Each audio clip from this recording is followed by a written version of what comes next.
Salut, c'est donc ma deuxième dictée. J'ai choisi un extrait de l'Angélus de Guy de Maupassant. Voilà, donc je vais faire une première lecture et ensuite seulement je dicte. Bon courage! Il avait commencé sa vie dans la carrière militaire, autant pour occuper son désœuvrement que pour répondre à un besoin d'action violente, de lutte et de vague héroïsme qu'il sentait en lui. Instruit, nourri de philosophie, il éprouva bientôt un grand ennui de l'existence oisive des garnisons, et ce fut avec plaisir qu'il partit en 1859 pour la campagne d'Italie. Il prit part bravement à plusieurs batailles, mais par un bizarre revirement d'esprit, par une de ces étranges anomalies qui mettent parfois dans les êtres les instincts les plus opposés et les plus contradictoires, la vue de ces massacres, de ces troupeaux d'hommes broyés par les mitrailles, lui donna bientôt la haine et l'horreur de la guerre. Il y fut pourtant remarqué, décoré, et y obtint le grade de capitaine. Mais une fois la campagne finie, il donna sa démission. Après quelques années de vie libre occupée par des études et des lectures, et des brochures publiées car il aimait les choses de la pensée, il rencontra une jeune veuve qui lui plut et l'épousa. Il en eut une fille. Puis la mère et l'enfant moururent, dans la même semaine, de la fièvre typhoïde. Que se passa-t-il en lui? Quel mysticisme étrange s'éveilla dans son esprit après cet événement lugubre? Il entra dans les ordres et se fit prêtre. Mais à partir du jour où il fut vêtu de la soutane noire, il ne porta plus jamais son ruban rouge gagné sur le champ de bataille, et il l'appelait sa tache de sang. C'est parti! Il avait commencé sa vie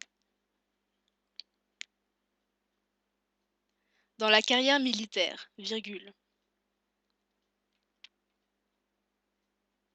Autant pour occuper son désœuvrement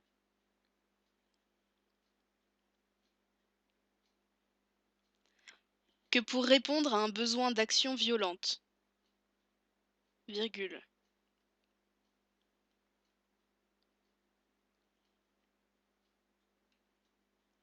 De lutte et de vague héroïsme,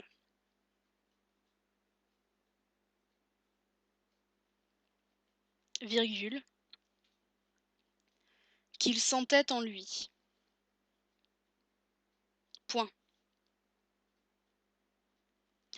Instruit, virgule, nourri de philosophie, virgule,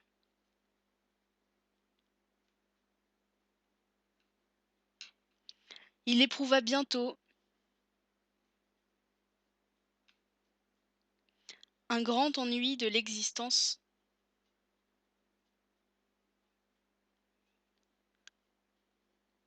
oisive des garnisons, virgule,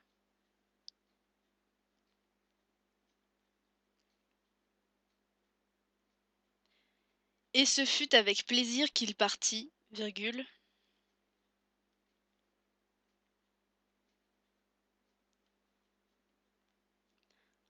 en 1859, virgule,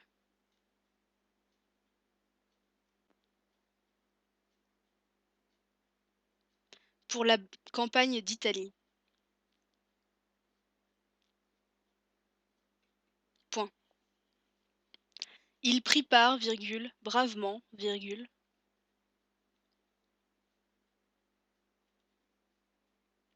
à plusieurs batailles, virgule,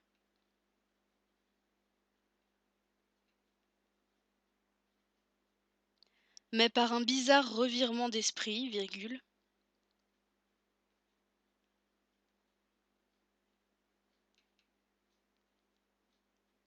par une de ces étranges anomalies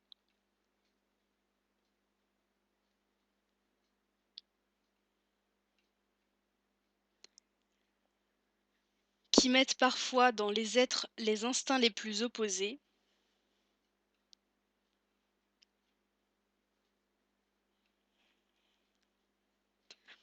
et les plus contradictoires, virgule,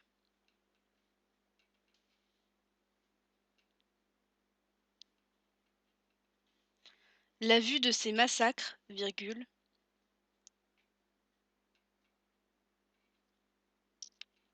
de ces troupeaux d'hommes broyés par les mitrailles,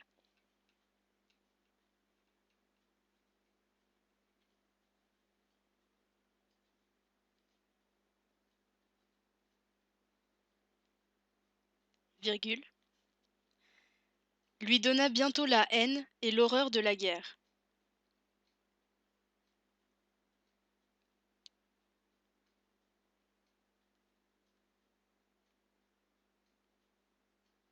Point. Il y fut pourtant remarqué, virgule.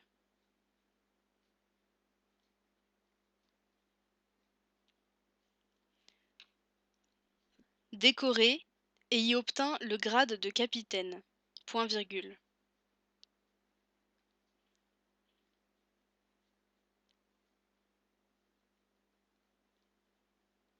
Mais, virgule, une fois la campagne finie,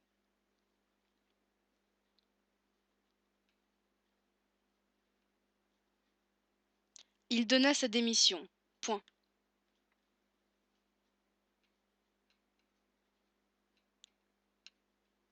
Après quelques années de vie libre,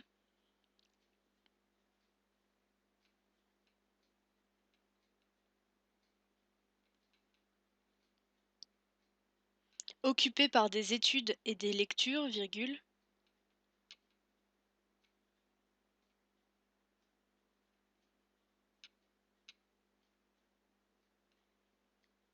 et des brochures publiées, virgule,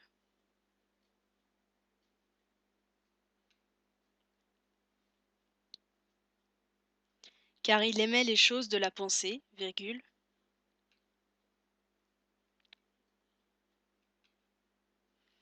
il rencontra une jeune veuve qui lui plut, virgule,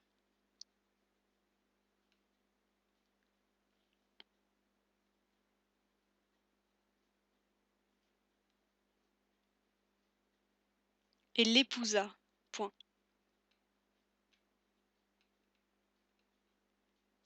Il en eut une fille, point virgule,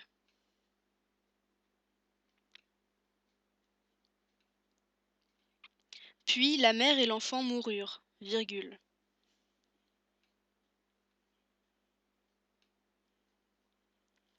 Dans la même semaine, virgule, de la fièvre typhoïde.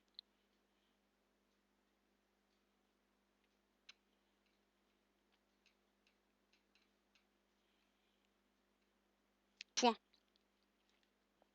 Que se passa-t-il en lui? Point d'interrogation.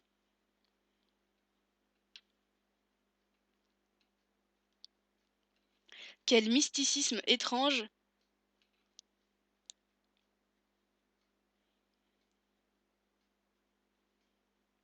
s'éveilla dans son esprit après cet événement lugubre.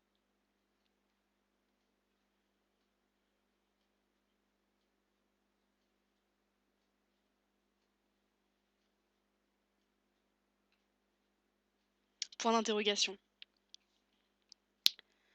Il entra dans les ordres et se fit prêtre. Point virgule.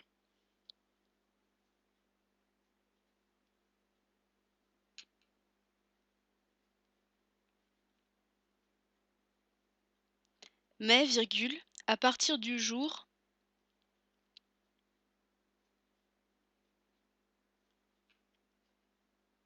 où il fut vêtu de la soutane noire, virgule,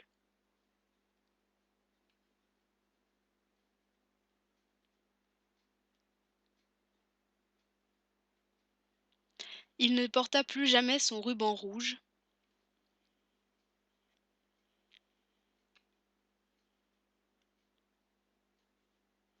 gagné sur le champ de bataille, virgule,